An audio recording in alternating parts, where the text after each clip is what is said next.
there still came people from the army to the school to talk to us about, our options. And refusal wasn't one of the options that they were talking about, obviously. It was, you can go to intelligence, or you can go to the Air Force, or you can go to the infantry. But you can't refuse. That wasn't an option.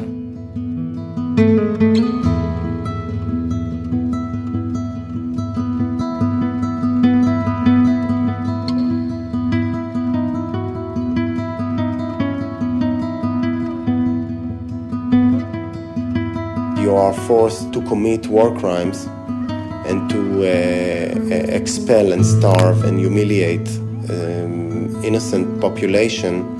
This is not a democratic act for me.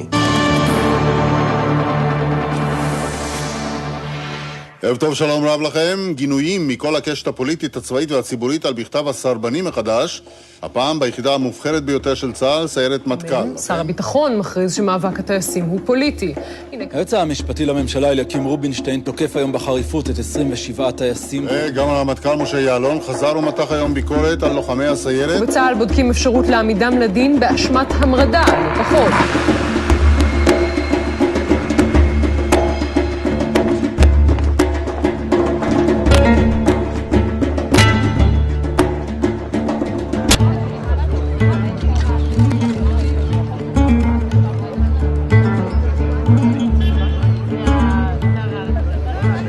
What we're doing. I think this trial is important. It's historic, and it's a privilege to be part of that. It made possible for Matan and his friends to bring forward the deep condemnation of the occupation policy before a military tribunal. It was amazing. The military court had to sit and listen to why young Israelis object to occupation. Why occupation is bad? Why occupation is morally wrong? Why occupation is bad not only for the Palestinians but also for Israelis, for the Israeli society. It was amazing. עונש נדיר בחומרתו, שנת מאסר בפועל, נגזר היום על 5 צעירים סרבני גיוס. בית הדין הצבאי מתח עליהם ביקורת קשה, ואמר שהם מנסים לשנות את מדיניות הממשלה באופן לא דמוקרטי. יוסי אנדו מדווח. בית הדין הצבאי נדרש לגזור את דינם של 5 צעירים סרבני גיוס.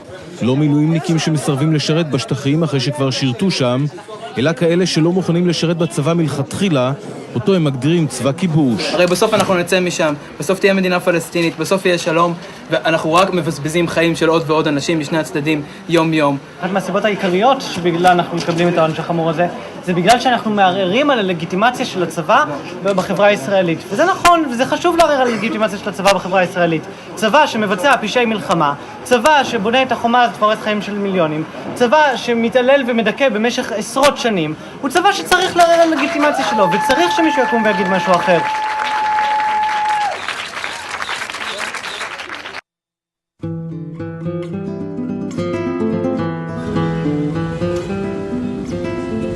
אלו שבמקביל לא רוצים לשרת בצבא, אני חושב שהם לא ראויים להיות אזרחים במדינת ישראל. I want to serve on this area, I don't want to serve over here. No army in the world can exist like that. אסור לשכוח שאנחנו צריכים להגן על עצמנו, ואף אחד לא עושה את זה בשבילנו. גרוע, גרוע, גרוע ביותר.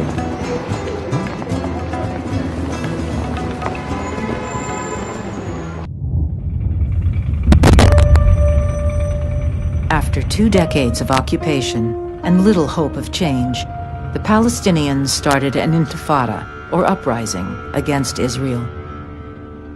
For Palestinians, the intifada was a struggle to regain their land and rights. For many Israelis, it was yet another assault on the state of Israel. The army was ordered to end it.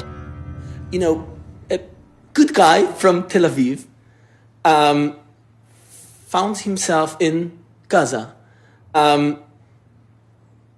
Thousands and thousands of people, which looks like me and talks basically like me, children, elders, men, women, but they're totally unlike me. No civil right whatsoever. People that you can do to whatever you want, go to whatever house and just take it because just because we're the military. You can stop whoever you want. For me, I was shocked. I knew that something is wrong here.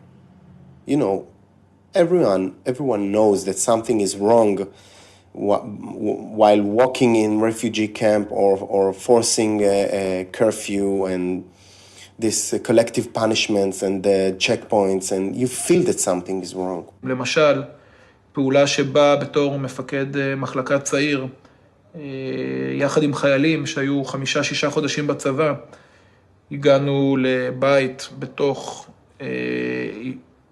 כפר פלסטיני, ועצרנו שם ילד בן 14, שהיה אמור להיות לו איזשהו סוג של מידע, ויחד עם 2 חוקרי שב"כ עינינו אותו במשך לילה שלם עד שהוא מת, פשוט מת מול העיניים שלנו, תוך כדי עינוי נוראי שאני קצת קשה לי להרחיב עליו. We asked questions our commander. They told us it's important that we're guarding the security of the state of Israel. And then a year and a half later, I told my soldiers that the purpose of our patrols is guarding the security of Israel. I passed this inheritance forward. It was a very painful process, and it is very painful right now because you actually understand that somebody was lying to you. He called it Zionism, but let you do something completely different.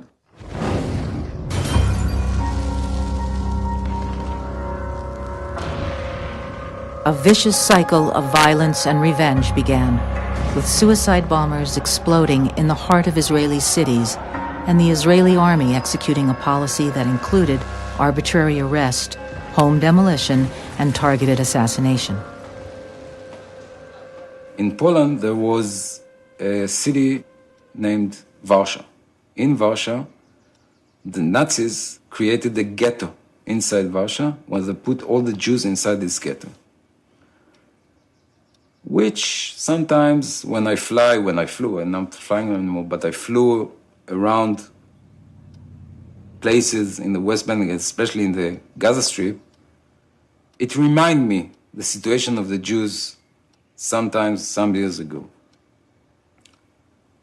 Those guys in the ghetto of Warsaw were in very, very bad situation, and they lost everything. They died there like in thousands. They died on the streets, and they only wanted to kill Germans and to fight for their honor, some of them. The German army, the German troops saw those warriors inside the ghetto, the Jews that fought against them, and they called them terrorists. They called them terrorists.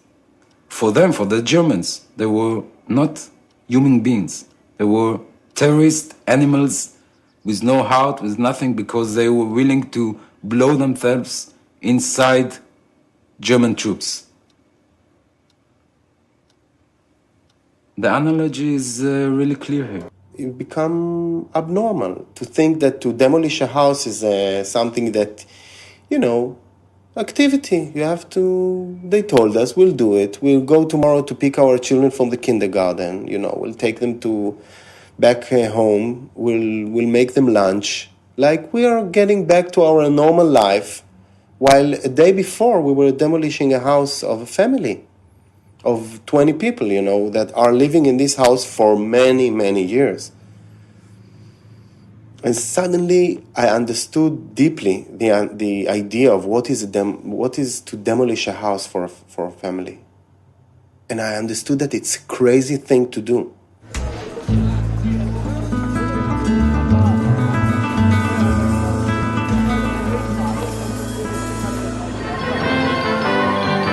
הדין הצבאי יפסוק בשבוע הבא את גזר דינם של 5 הצעירים המסרבים לשרת בצה"ל מטעמי מצפון. על פי הכרעת הדין מהיום הם צפויים לחודשי מאסר לא מעטים. בית דין צבאי פוסק היום כי הסרבנים אינם רק אנשי מצפון, אלא מי שחותרים במעין מרי אזרחי להביא את הממשלה לשנות את מדיניותה. סרבנות שכזאת היא מותרות ופוגעת בכוח העמידה של העם. מדובר בסירוב שעניינו רצון לשנות בדרך לא חוקית את המצב הפוליטי במדינה, והדבר פסול. מהטמה גנדי ישב בכלא, מרטין לותר קינג ישב בכלא, אנשים שבזמן מסוים בתי המשפט בארצות שלהם החליטו שהם עושים עבירה על החוק. ההיסטוריה רואה אותם אחרת. אני חושב שההיסטוריה תראה אחרת גם את הסרבנים האלה.